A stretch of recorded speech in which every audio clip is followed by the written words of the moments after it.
Circular queue.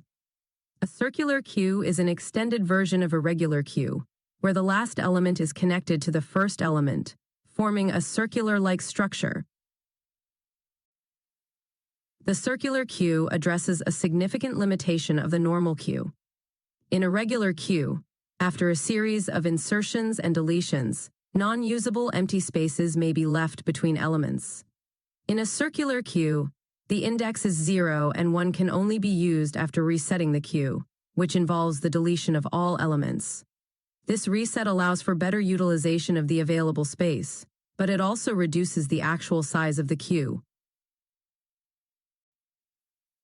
How circular queue works. The circular queue operates through a process known as circular increment.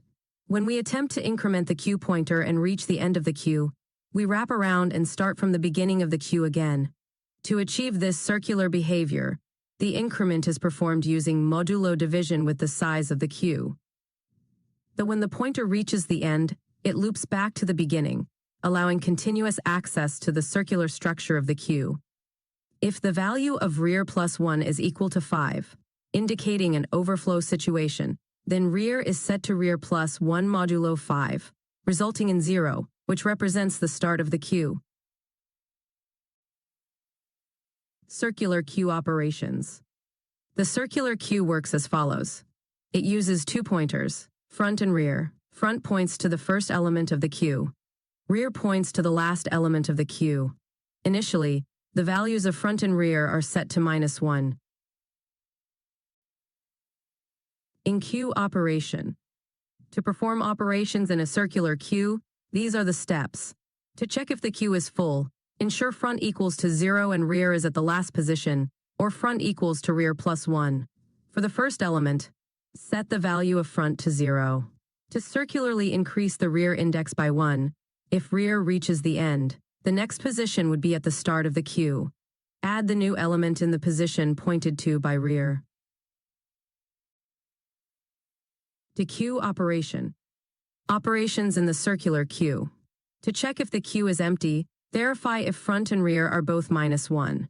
To return the value pointed by front. To circularly increase the front index by 1, wrapping around to the beginning if necessary. To reset the values of front and rear to -1 for the last element. For a full queue, consider the following additional cases. Case 1. Front equals to 0 and rear equals to size -1. Case 2. Front equals to rear plus 1.